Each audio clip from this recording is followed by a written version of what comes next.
tal, compañeros de la licenciatura? Mi nombre es Miguel Ángel Ruiz Díaz y hoy expondré el tema de ética demostrada según el orden de la geometría del autor Baruch Spinoza. Ahora mismo se preguntarán, ¿qué tiene que ver la novela de Julio Cortázar Rayuela con este tema tan complejo y abstruso que estoy por empezar a explicar? Bueno, es muy sencillo. Daré una pequeña cita solo para ello. A su manera, este libro es muchos libros, pero sobre todo es dos libros. El lector queda invitado a elegir una de las dos posibilidades siguientes. Bueno, Julio Cortázar nos invita a tener dos formas de lectura a su novela. En cambio, con Spinoza es necesario que sigamos una serie de proposiciones, que principalmente aceptemos sus axiomas, para después poder pasar a las proposiciones, y así seguir derivando todos los argumentos, y que uno tras otro vaya validándolo. Pero ¿qué pasa con esto? Claramente, muchos amigos de Spinoza le dijeron, ¿qué pasaba si no aceptas estos axiomas? Bueno, simplemente no puedes seguir avanzando. Es necesario aceptar los axiomas. Es algo indiscutible, porque así como el principio de Arquímedes se necesita una base en donde poder empezar.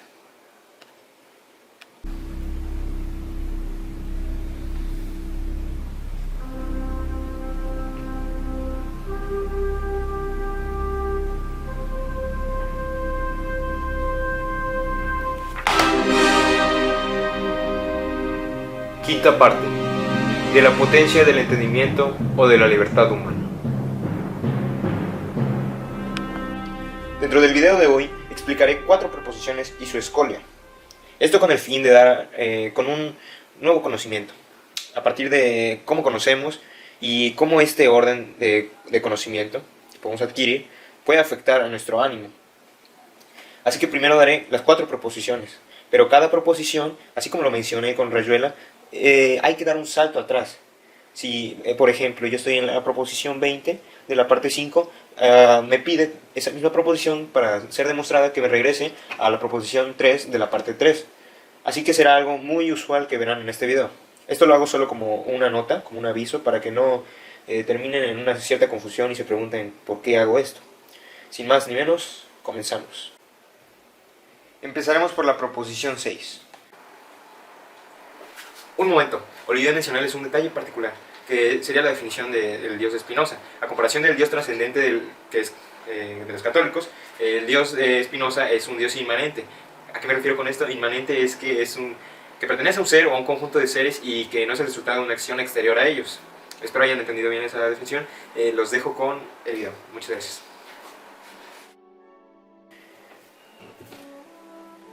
Los modos de un tributo cualquiera tienen por causa a Dios solo en cuanto se le considera bajo el atributo del cual son modos, y no en cuanto se le considera bajo algún otro. Esto suena muy abstruso, muy complejo, es difícil de entender a la primera. Pero no me detendré tanto aquí, sino que me saltaré a la siguiente proposición, que sería la 2 de la parte 3, que dice: ni el cuerpo puede determinar al alma a pensar, ni el alma al cuerpo al movimiento ni al reposo, ni a nada más, si lo hay. Ok. Haré un pequeño esquema para que sea más sencillo de entender. Imaginemos esto. Para Spinoza solo existe una sustancia. Pueden llamarle sustancia sin la B. Da igual, la verdad. Esta es la sustancia. Haré un poco de zoom para que se vea mejor. Y de esta sustancia existen los atributos. Esta sustancia principalmente es causa de sí. Y los atributos solo conocemos dos, que son extensión y pensamiento. Pero hay infinitos atributos. Esta explicación que da Spinoza es más que nada para demostrarnos que ambos tienen el mismo peso, porque siguen siendo atributos de una sustancia.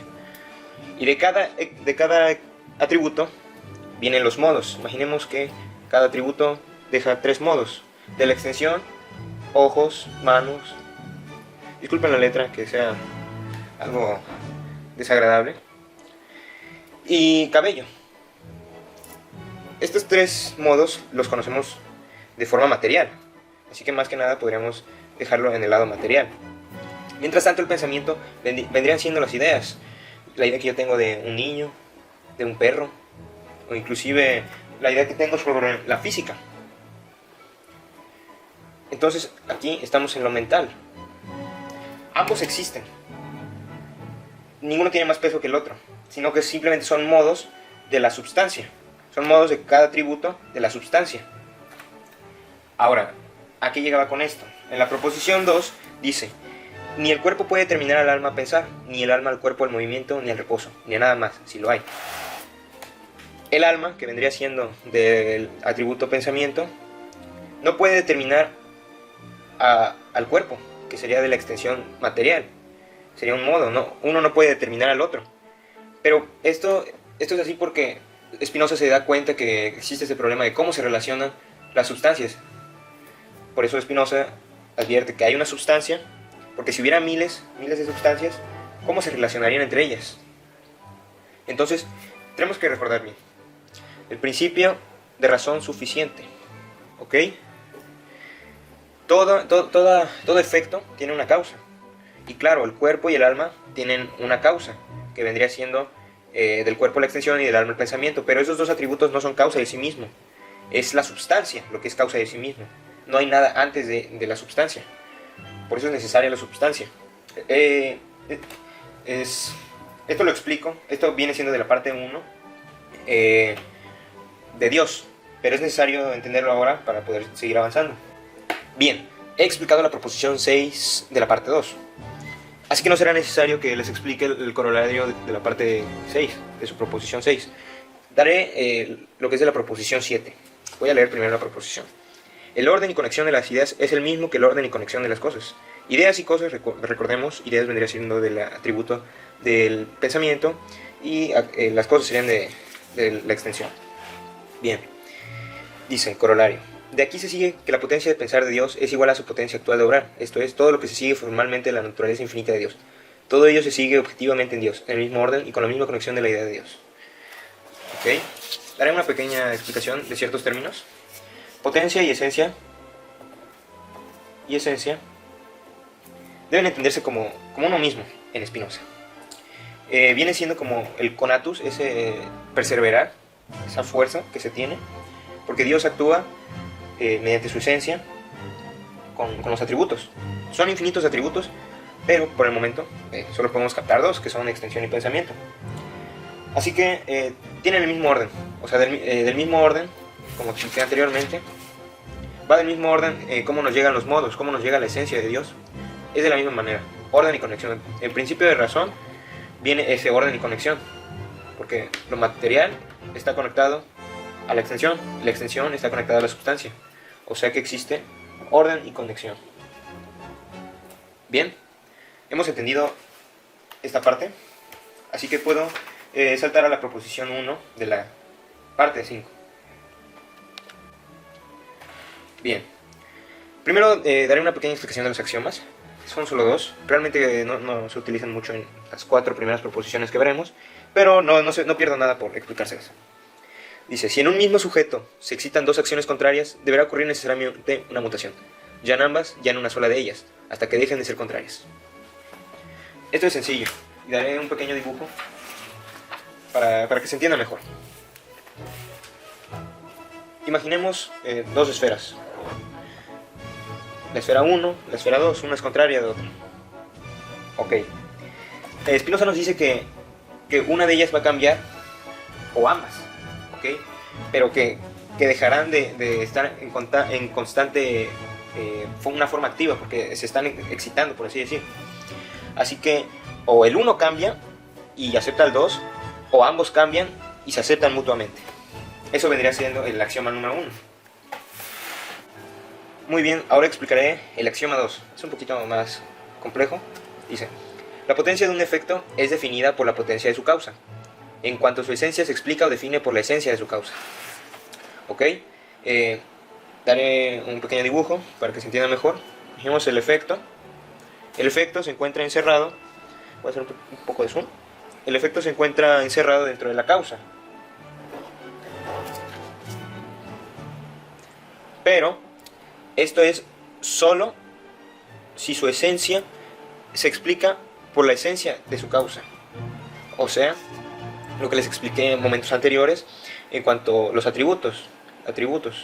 Vendría siendo la extensión que viene encerrando, que viene siendo efecto de los infinitos atributos. Lo encierra. Y a su vez, estos dos y los modos y más son encerrados por la sustancia. Y este axioma, como dice Spinoza, se vuelve evidente por la proposición 7 de la parte 3, la cual dice: el esfuerzo con que cada cosa se esfuerza por perseverar, o sea, conatus, en su ser, no es nada aparte de la esencia actual de la cosa misma. Bien, el conatus viene siendo potencia o esencia, como bien expliqué anteriormente, que son lo mismo. ¿Ok? Es un conatus, es una fuerza por perseverar, y su esencia es como nos llega a nosotros. Entonces, aquí entendimos que uno va a definir al otro solo si pertenecen a un mismo atributo, a una misma esencia. Bien, ahora que hemos entendido esto, podemos seguir avanzando. Tuve que darles todas estas proposiciones para poder por fin entrar a la proposición 1, que dice: tal como se ordenan y encadenan los pensamientos y las ideas de las cosas en el alma, así exactamente se ordenan y encadenan las afecciones del cuerpo o las imágenes de las cosas en el cuerpo. Bien, acabo de leerles la proposición 1, pero ahora leeré la demostración para que se pueda entender más, tenga un panorama mucho más completo. Dice así: el orden y conexión de las ideas es el mismo que el orden y conexión de las cosas, y viceversa. El orden y conexión de las cosas es el mismo que el orden y conexión de las ideas. Por lo cual, así como el orden y conexión de las ideas en el alma ocurre según el orden y encadenamiento de las afecciones del cuerpo, así viceversa. El orden y conexión de las afecciones del cuerpo ocurre tal como se ordenan y encadenan en el alma los pensamientos y las ideas de las cosas. Bien. Acabamos de ver lo que anteriormente expliqué sobre el orden y conexión que hay en el mundo: sustancia, atributos, modos. Recordemos, no perdamos de vista este principio de razón suficiente. Es esencial para que podamos entender a Spinoza. Ahora necesito aclarar dos términos: lo que vendría siendo afecciones e ideas. Bien, las afecciones viene siendo lo que sentimos, lo que percibimos. Yo toco esta hoja, siento que es lisa. Con la vista puedo notar que es de un color blanco. Y con el oído, bueno, si la froto, me da cierto sonido. Eso sería una afección. Ahora las ideas. Las ideas, como explica Spinoza, obedecen a las afecciones. Bien. Ahora, las ideas se pueden dividir en dos. ¿Ok? Se pueden convertir ya sea en una verdadera explicación cuando son adecuadas, cuando son claras, sencillas y por sí mismas se pueden validar. Ya sea las ideas racionales o intuitivas, porque tiene dos formas de saber. Vamos a ver formas de saber, que vendría siendo la imaginación dentro de la parte de las inadecuadas, y en las adecuadas entraría racional o intuitiva. ¿Ok? Ya entendimos bien esto. Necesitaba explicar esto para que se tuviera una mayor noción de su pensamiento. Bien.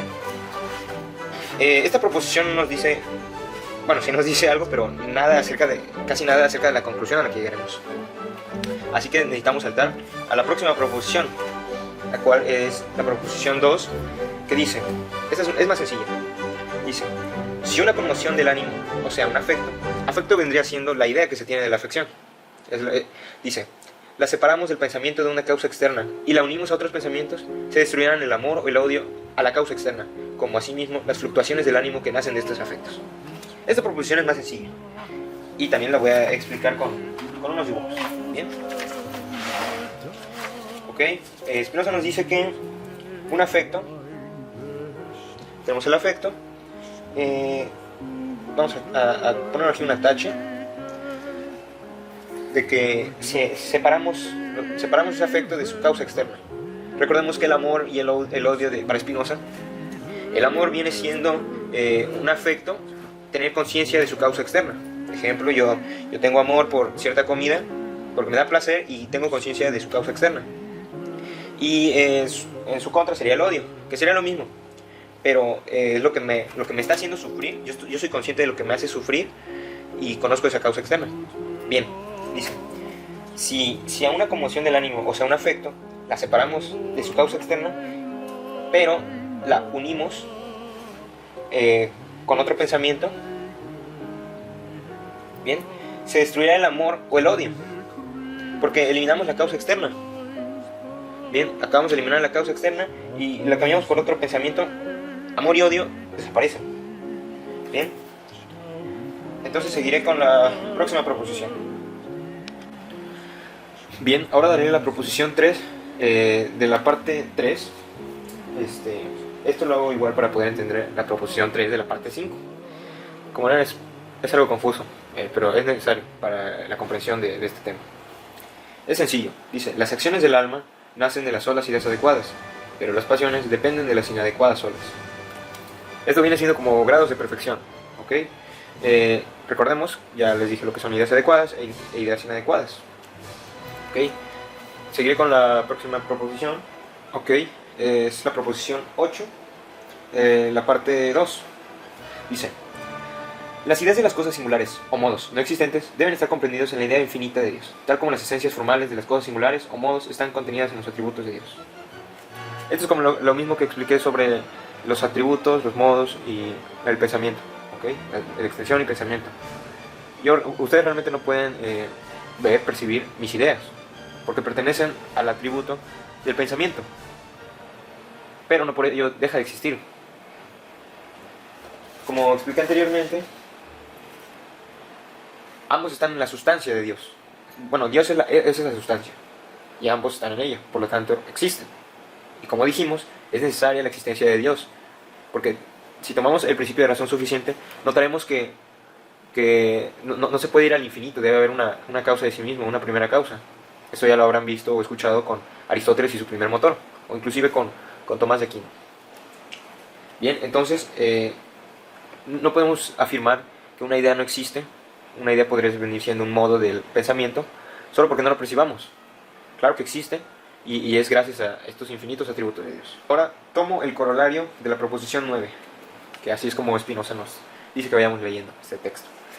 De todo lo que acontece en el objeto singular de una idea cualquiera, se da el conocimiento en Dios, solo en cuanto tiene la idea de ese objeto.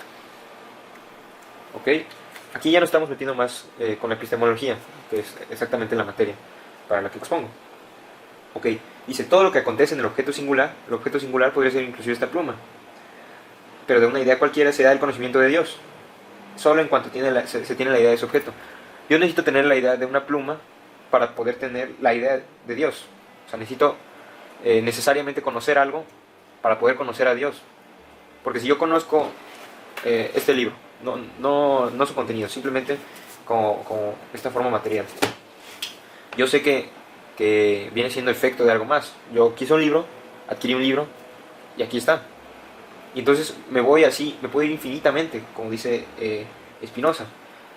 Pero va a haber un momento en donde choque con un muro y me doy cuenta que es Dios, que es esa causa de sí mismo, es la primera causa. Seguiremos adelante. Bien, estamos en la proposición 21 de la parte 2 de este bonito texto de la ética de Spinoza. Y dice: esta idea del alma está unida al alma del mismo modo que el alma misma está unida al cuerpo. Es un poco más sencillo de... Esto tenemos que aceptarlo. Realmente no puedo seguir desarrollando más este tipo de ideas, porque si no el video se volvería muy largo, y eso no es el chiste. Ahora puedo seguir en la proposición 3 de la parte que me acomete, la parte 5. Dice: un afecto, que es una pasión, deja de ser una pasión, tan pronto como nos formamos de él una idea clara y distinta. ¿Ok? Aquí voy a dejar esto para que se entienda mejor. Una idea adecuada es una acción del alma, y una idea inadecuada es una pasión, ¿correcto? La demostración de Spinoza es: un afecto que es una pasión es una idea confusa. Tenemos una idea confusa si el afecto tiene una pasión. Esto es por la definición general de los afectos, la cual es la siguiente. Dice: por afectos entiendo las afecciones del cuerpo. Como vimos, afecciones es el sentir, el percibir, por las cuales la potencia de obrar del cuerpo, su conatus, mismo es aumentada o disminuida, favorecida o reprimida, y al mismo tiempo las ideas de estas afecciones. Entonces, como ya había mencionado antes, aquí mismo se remiten los grados de perfección en cuanto a nuestras acciones.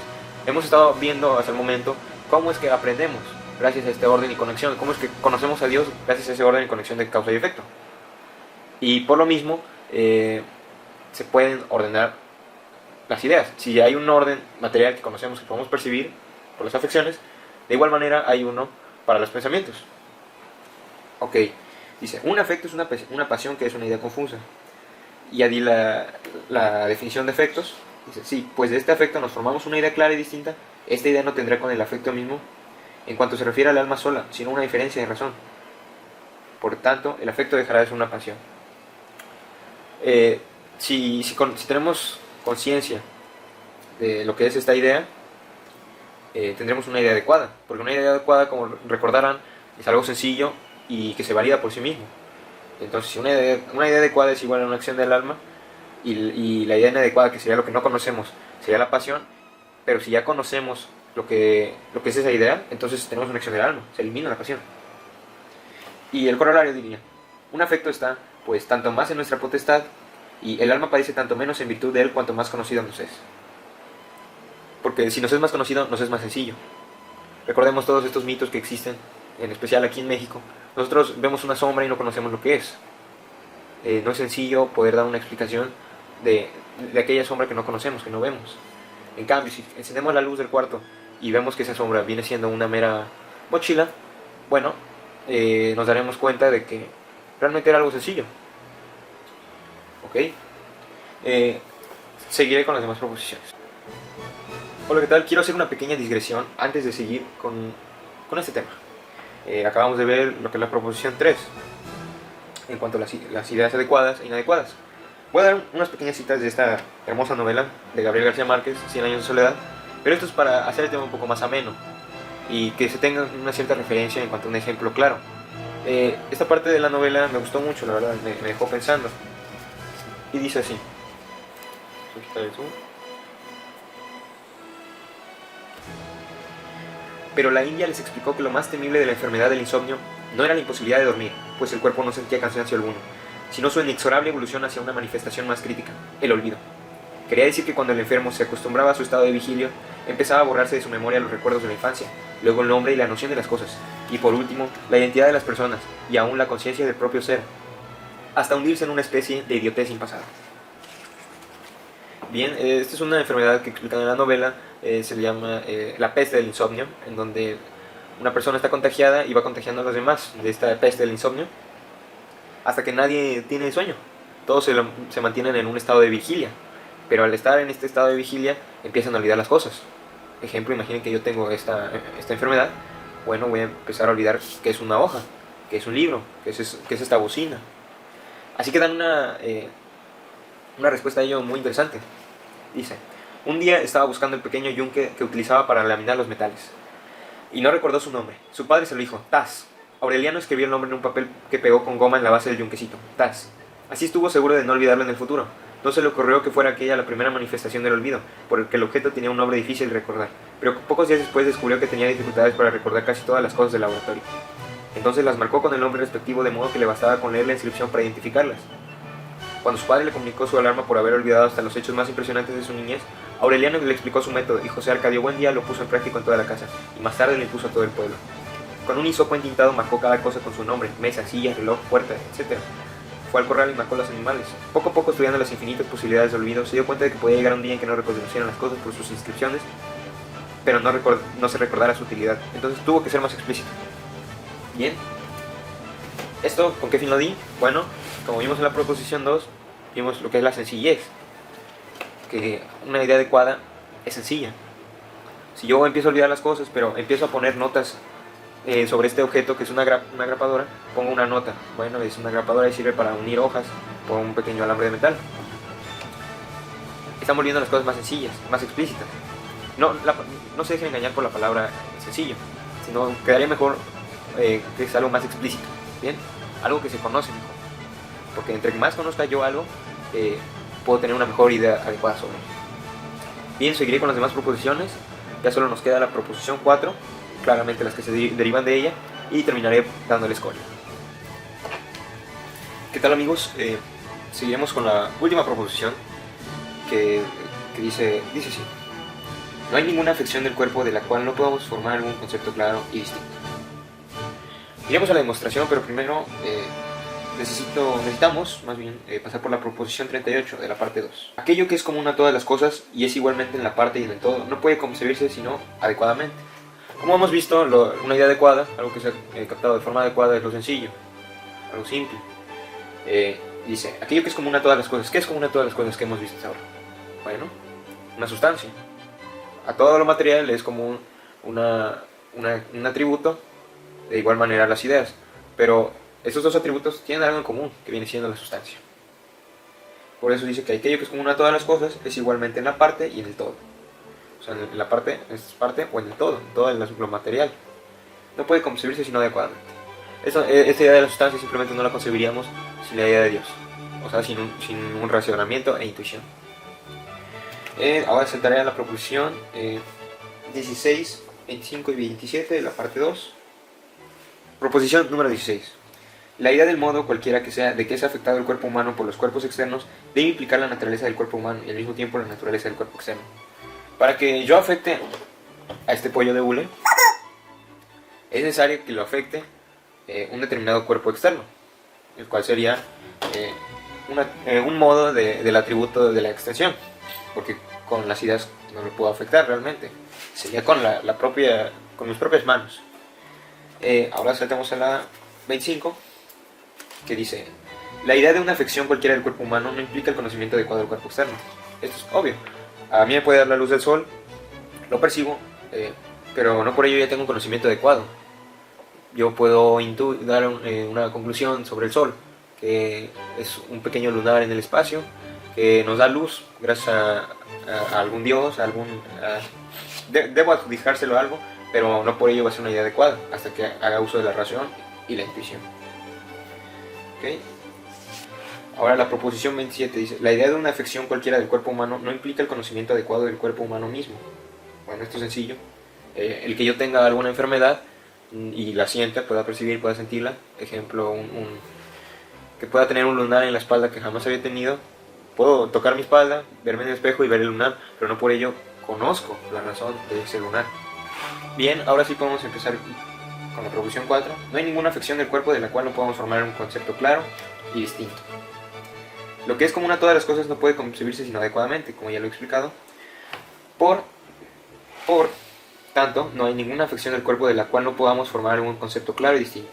Vamos con su corolario. De aquí se sigue que no se da ningún afecto del cual no podamos formar un concepto claro y distinto, pues un afecto es la idea de una afección del cuerpo, y por ello debe implicar algún concepto claro y distinto. Dentro del escolio vemos lo que viene siendo la conclusión. Después de la conclusión daré una pequeña cita de Séneca, porque olvidé mencionarlo, pero Spinoza fue un arduo lector de los estoicos, y la verdad es que se nota mucho en su pensamiento ético. Dice: puesto que no se da nada de lo que no se siga algún efecto, ya vimos esto por el principio de razón suficiente, y puesto que todo lo que se sigue de una idea que es adecuada nosotros la entendemos clara y distintamente, se sigue de aquí que cada cual tiene la potestad de entenderse a sí mismo y de entender sus efectos clara y distintamente, si no de manera absoluta, al menos en parte, y por consiguiente de lograr padecer menos a causa de ello. Por eso se ha de procurar, sobre todo, esta cosa a saber, conocer cada afecto, cuanto es posible clara y distintamente, para que así el alma sea determinada por cada afecto a pensar en lo que percibe y clara y distintamente, y en lo que haya entera satisfacción. Y por tanto para que se separe el afecto mismo del pensamiento de una causa externa y se lo una a un pensamiento verdadero.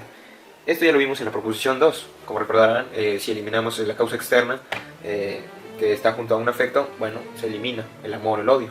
Esto ya se podía ver desde la proposición 2, que es una forma de eliminar el odio hacia otra persona, porque nosotros tenemos el poder dentro de nosotros mismos, como los mismos estoicos hablaban, no podemos cambiar lo que está en nuestro exterior, pero sí lo que está dentro de nuestro interior. Sigo, dice: y por tanto para que se separe el afecto mismo del pensamiento de una causa externa y se lo una a pensamientos verdaderos, de donde resultará que no se destruyan solo el amor y el odio, sino que solo los apetitos o deseos que suelen nacer de tal afecto tampoco puedan tener exceso. Esto del exceso, bueno, no puede haber un exceso en la naturaleza, tiene un límite, porque recordemos que cierto objeto es finito, su esencia es, como lo mencioné antes, cierto grado de perfección. Aquí podemos verlo como un hombre de 30 años de edad que se encuentra con una complexión medianamente sobrepasa el peso, pero tiene cierto grado de perfección en cuanto a mejorar su salud. Eso sería en el modo dentro de su cuerpo, en la extensión de la extensión, o sea, el atributo de extensión. De igual manera, podemos hacerlo con los pensamientos. Podemos, porque todo lleva un orden. Podemos controlarlos. Y de tal manera, pues llevaremos una vida más sencilla. Porque nuestra alma será la que lleve el control de las cosas.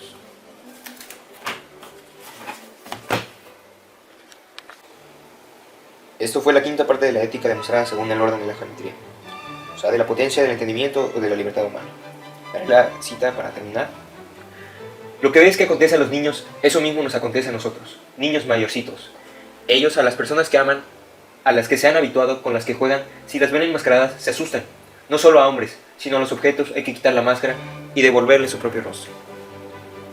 Esta cita pueden encontrarla en la página 199 de las Epístolas Morales al Concilio de la editorial Gredos.